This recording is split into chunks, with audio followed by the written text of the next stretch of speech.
Hello friends, welcome. तो आज का टॉपिक है राज्य विधायिका, स्टेट लेजिस्लेचर, पार्ट 1, जिसमें डिस्कस करेंगे ऑर्गेनाइजेशन को, स्टेट लेजिस्लेटिव असेंबली और काउंसिल की कंपोजिशन को।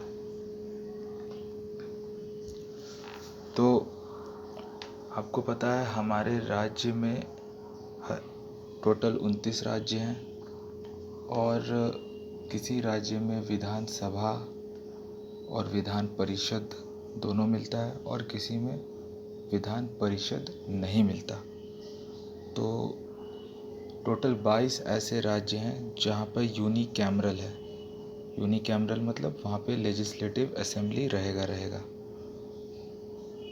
काउंसिल नहीं रहेगा।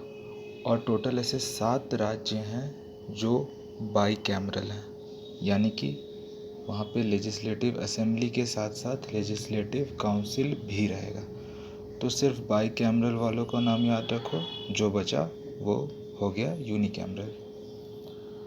तो ये 7 राज्य जहाँ पर बाईकैमरल सिस्टम फॉलो होता है उसका नाम है जम्मू कश्मीर, उत्तर प्रदेश, बिहार, आंध्र प्रदेश, तेलंगाना, कर्नाटका, महाराष्ट्र। ठीक है। लेजिस्लेटिव असेंबली सभी में होगा और जहाँ पे लेजिस्लेटिव काउंसिल भी आ गया तो वो बाईकैमरल, और जहाँ पे लेजिस्लेटिव काउंसिल नहीं है तो वो यूनिकैमरल। अगर यूनिकैमरल है यानी सिर्फ लेजिस्लेटिव असेंबली है तो उसमें 2 चीज़ें होंगी, 2 ऑफिसेस, एक लेजिस्लेटिव असेंबली, दूसरा गवर्नर ऑफिस। लेकिन बाईकैमरल के केस में गवर्नर, लेजिस्लेटिव असेंबली जिसे लोअर हाउस भी कहा जाता है स्टेट का, और तीसरा लेजिस्लेटिव काउंसिल। अगला है कि नेक्स्ट पॉइंट कि ये बनता कैसे है लेजिस्लेटिव काउंसिल, विधान परिषद। तो इसका तरीका सिंपल है। पार्लियामेंट के पास पावर है कि अगर आपके राज्य में लेजिस्लेटिव काउंसिल नहीं है तो पार्लियामेंट उसे बना सकता है, और अगर आपके राज्य में लेजिस्लेटिव काउंसिल है तो पार्लियामेंट उसको हटा सकता है। सिर्फ एक कंडीशन फुलफिल होनी चाहिए। कंडीशन है कि उस राज्यसभा के असेंबली में एक रेजोल्यूशन स्पेशल मेजॉरिटी से पास हो जाए। पॉलिटी पढ़ रहे हो तो आपको पता होगा स्पेशल मेजॉरिटी यानी कि 2/3 बहुमत, majority not less than 2/3 of the members of the assembly present and voting. तो ये कंडीशन है। लेकिन हमारे जो कॉन्स्टिट्यूएंट असेंबली थे वो लेजिस्लेटिव काउंसिल के उतना फेवर में नहीं थे। 3 कारण उन्होंने बताया। तो उन्होंने कहा कि यहाँ पे जो लोग चुन कर आते हैं, इसके यानी इसके जो मेंबर्स हैं लेजिस्लेटिव काउंसिल के, उसे उस राज्य की जनता नहीं चुनती।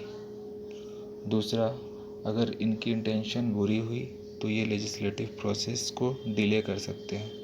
और तीसरा, नो डाउट ये एक एक्सपेंसिव इंस्टीट्यूशन है, इसलिए कॉन्स्टिट्यूएंट असेंबली इसे क्रिटिसाइज़ करता था। और ऐसे बहुत से एग्जांपल्स हैं, चाहे आंध्र प्रदेश, कर्नाटक, तमिलनाडु, पंजाब, जहाँ पे जिन्होंने अपने राज्य में लेजिस्लेटिव काउंसिल को बनाया, फिर एबॉलिश किया, फिर बनाया। तो ये चीज़ हमारे डेमोक्रेसी में होते रहती है। नेक्स्ट टॉपिक है दोस्त, लेजिस्लेटिव असेंबली, विधानसभा का कॉम्पोजिशन। तो आपको पता होगा इसमें जो लोग चुनकर आते हैं उसे हम और आप चुनते हैं। किसी राज्य में एक इलेक्शन स्टेट कमीशन ने करवाई, इलेक्शन कमीशन ने, और वहाँ पर लोग अपने उम्मीदवार को वोट करते हैं और जो लोग चुने गए वो लेजिस्लेटिव असेंबली के मेंबर्स हुए। तरीका कौन सा होगा? यूनिवर्सल एडल्ट फ्रेंचाइज के बेसिस पे, यानी हर वो एडल्ट इंसान उस राज्य का वोट कर सकता है। घंटा नहीं फ़र्क पड़ता उसका जेंडर क्या है, कितना पैसा है, क्या उसकी एथनिसिटी है, क्या रेस है, वो कौन सा लैंग्वेज बोलता है, अडल्ट है, वोट कर सकता है। कॉम्पोजिशन में कुछ बातों का ध्यान रखना है। पहला है स्ट्रेंथ। किसी भी राज्य के लेजिस्लेटिव असेंबली में मैक्सिमम 500 मेंबर्स हो सकते हैं और मिनिमम 60। नोट डाउन कर लेना।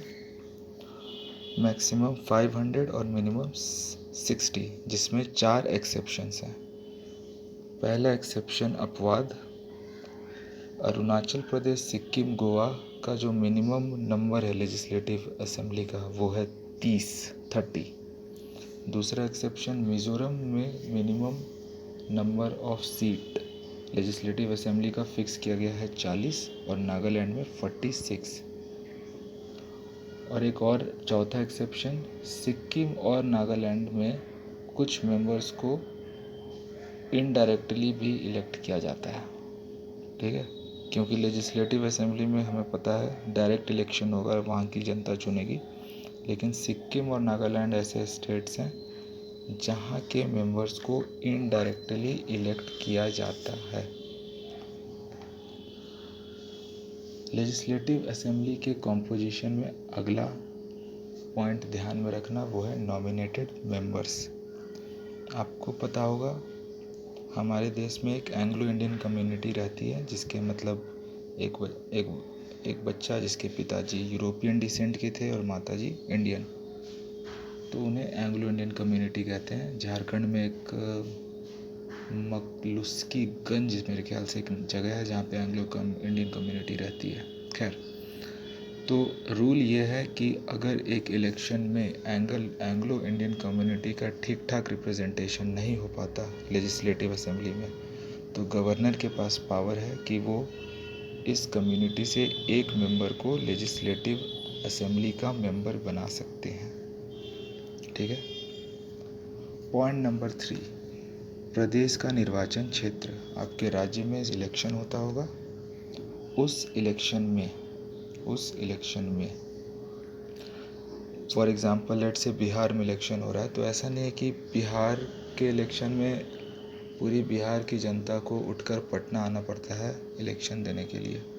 वहाँ पे छोटे छोटे निर्वाचन क्षेत्र, टेरिटोरियल कॉन्स्टिट्यूएंसी बनाई जाती है।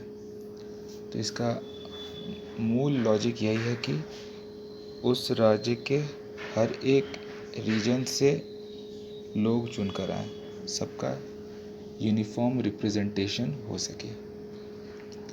ये था थर्ड पॉइंट। फर्स्ट था स्ट्रेंथ, दूसरा नॉमिनेटेड मेंबर्स, तीसरा टेरिटोरियल कॉन्स्टिट्यूएंसी, चौथा है SC ST। अगर किसी कि हर राज्य में SC ST होते हैं, इन्हें वल्नरेबल सेक्शन में रखा गया हमारे देश में, तो इनका एडिक्वेट रिप्रेजेंटेशन हो सके लेजिस्लेटिव असेंबली में, तो इनके लिए कुछ सीट्स रिजर्व की जाती है। ये सीट फिक्स्ड नहीं है, ये डिपेंड करता है उस राज्य के पॉपुलेशन पर।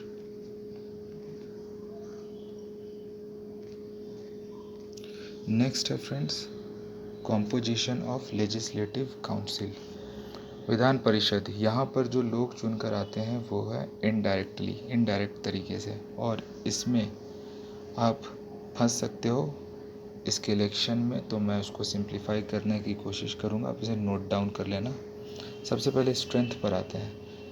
विधान परिषद का जो मैक्सिमम स्ट्रेंथ होगा वो लेजिस्लेटिव असेंबली का टोटल स्ट्रेंथ का 1/3 होगा।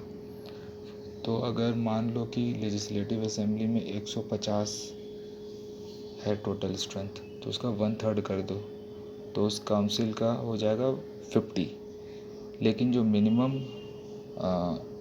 मिनिमम सीट फिक्स्ड है वो है 40। ठीक है, maximum 1/3 of the total strength of assembly legislative assembly, और मिनिमम फिक्स्ड एट 40। अगला पॉइंट है यहाँ पे इनका इलेक्शन कैसे होता है लेजिस्लेटिव काउंसिल का।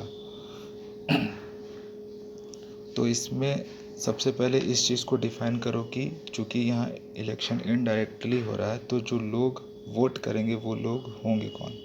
तो इसे इस तरह से याद कर लो, इसी सीक्वेंस में। पहले होंगे मेंबर्स ऑफ लोकल बॉडीज़, जैसे म्यूनसिपाल्टी हो गया। दूसरा मेंबर्स ऑफ लेजिस्लेटिव असेंबली।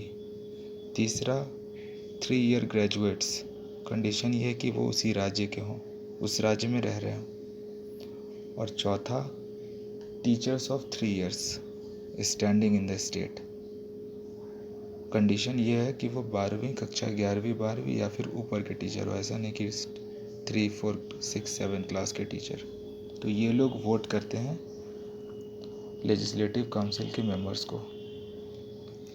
इस सीक्वेंस में अगर आपने याद कर लिया तो अब पॉइंट को याद करना काफ़ी आसान हो जाएगा। इसके टोटल मेंबर्स का 1/6 को नॉमिनेट करते हैं गवर्नर। ठीक है, 1/6 को नॉमिनेट करते हैं गवर्नर।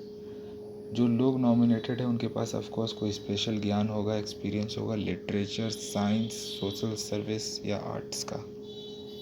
और जो बचा हुआ 5/6 है उनका इलेक्शन इनडायरेक्टली होता है। वही 4 कैटेगरी जो मैंने भी आपको कहा था नोट डाउन कर लेने को। तरीका क्या होगा, 1/3 को इलेक्ट करेंगे मेंबर्स ऑफ लोकल बॉडीज़, 1/3 को इलेक्ट करेंगे मेंबर्स ऑफ लेजिस्लेटिव असेंबली, 1/12 को इलेक्ट करेंगे ग्रेजुएट्स ऑफ 3 इयर्स एंड 1/12 को इलेक्ट करेंगे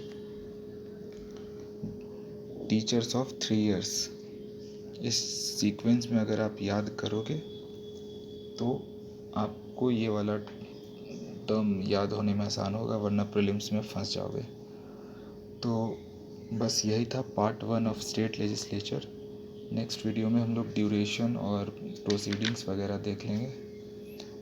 तो किसी भी इस वीडियो के पॉइंट, कहीं भी कोई ऐसा मोमेंट जहाँ पे आपको लगा हो मैं कुछ सुधार कर सकता हूँ तो प्लीज़ इन्फॉर्म।